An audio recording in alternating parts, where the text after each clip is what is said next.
Hello, dear students.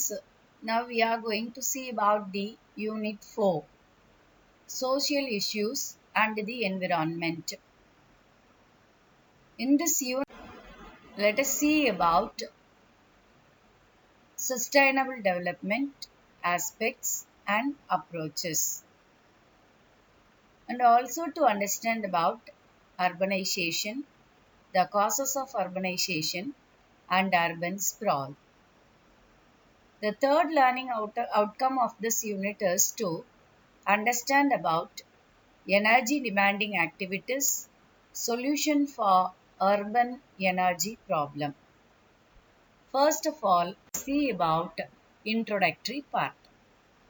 India has 16% of world population and India has 2.4% of land in the world area. High pressure on natural resources is very common in India because India is a mega diversity with lot of endemic species. Sustainable development.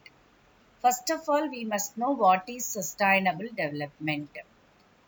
Sustainable development is defined as the meeting of needs of the present without the compromising the ability of future generations to meet their own needs.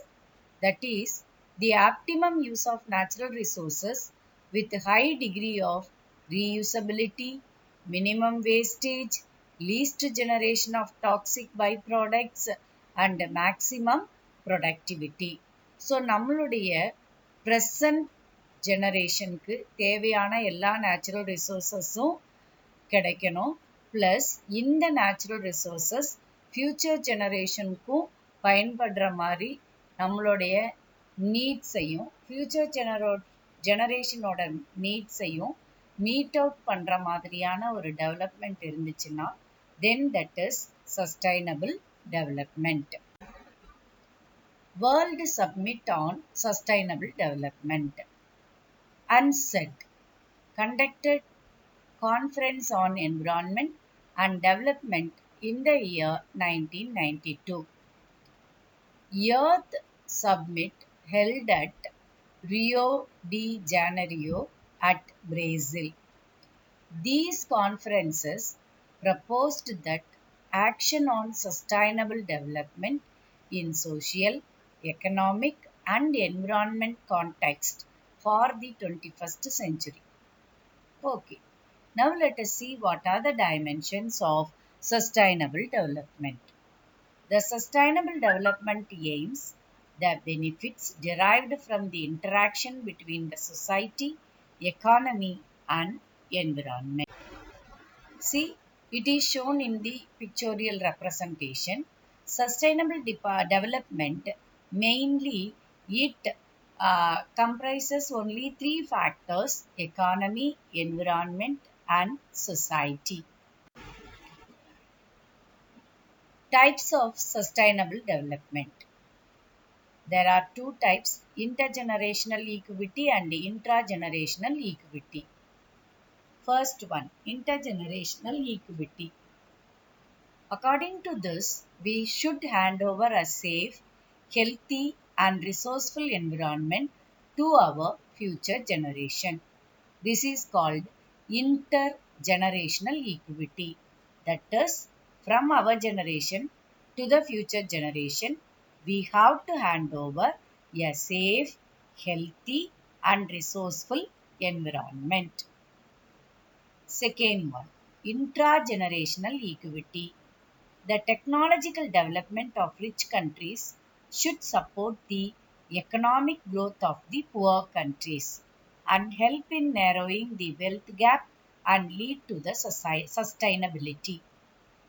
The intragenerational equity tells about the equity between the developed countries and poor countries or developing countries.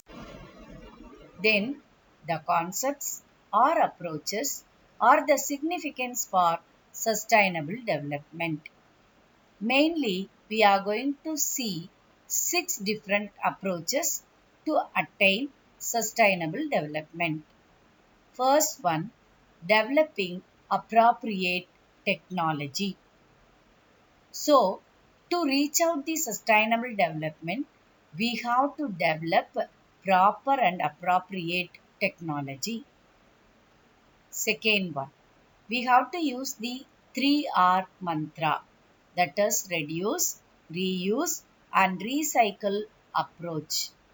Reduce the use of raw material, reduce the wastage, reuse the raw materials and recycle the waste products and reuse.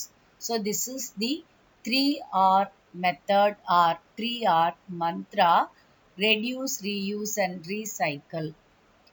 The third approach is providing environmental awareness and education. So we have to provide the environmental awareness and education to the students, to the public, to everyone to maintain or to develop sustainable development. The fourth one is consumption of renewable resources. Renewable மீண்டும் புதுப்பிக்கப்படக்கூடிய renewable resources நம்ம consume பண்ணணும், such as solar energy, wind energy, tidal energy, geothermal energy. இந்த மாதிரி மீண்டும் மீண்டும் கிடைக்கக்கூடிய resources மூலமா நம்ம energy consumption இருக்கணும். The fourth approach is conservation of non-renewable resources.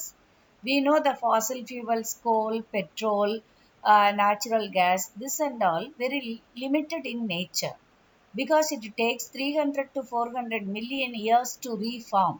So such non-renewable energy resources should be conserved, should be protected for further use. Then the sixth one is population control. Then urbanization. Urbanization is defined as the movement of human population from rural areas to urban areas. Why do they move from rural to urban? Because cities are the main centers of economic growth, trade, transportation, education, employment, everything. So that the human population is moving from rural areas to urban areas. That's why it is called urbanization. Then what is urban sprawl? About 50% of people are living in urban areas. People move from rural to urban area for the employment, for the education, for good lifestyle, etc. Therefore, urban growth is very, very fast. It is difficult to provide commercial, industrial and residential facilities to all within the area. Therefore, the formation of urban takes place. This formation of suburban area is called urban sprawl. This urban sprawl or define urban sprawl or what is urban sprawl? This question may be asked under part A for 2. Energy demanding activities.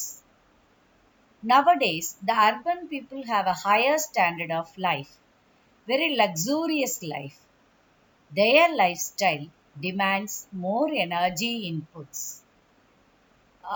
For example, city people, they don't wash their clothes by hand.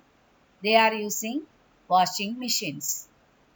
So, likewise, the higher standard of lifestyle of city people or urban people demands more energy inputs. They produce lot and lot of waste. They produce all kinds of pollution more and also they consume lot of energy. That's why there are more demand for energy. These are the energy demanding activities. Examples for energy demanding activities: commercial and residential lightings. As I mentioned earlier, using fridges, washing machines, AC, water heater, etc.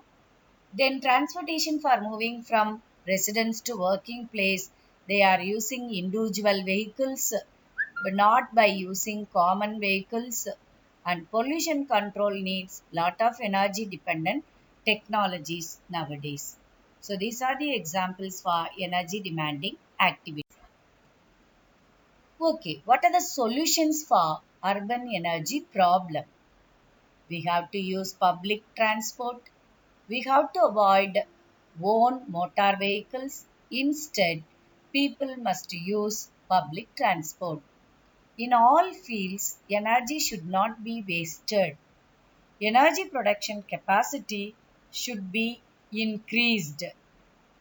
This energy production may be by using solar energy, wind energy, tidal energy, ocean thermal energy, geothermal energy. Anyhow, the energy production capacity should be increased. Use energy saving technology. Use solar energy and wind energy. Energy wasters should be punished. Very particular law to be given to the energy wasters.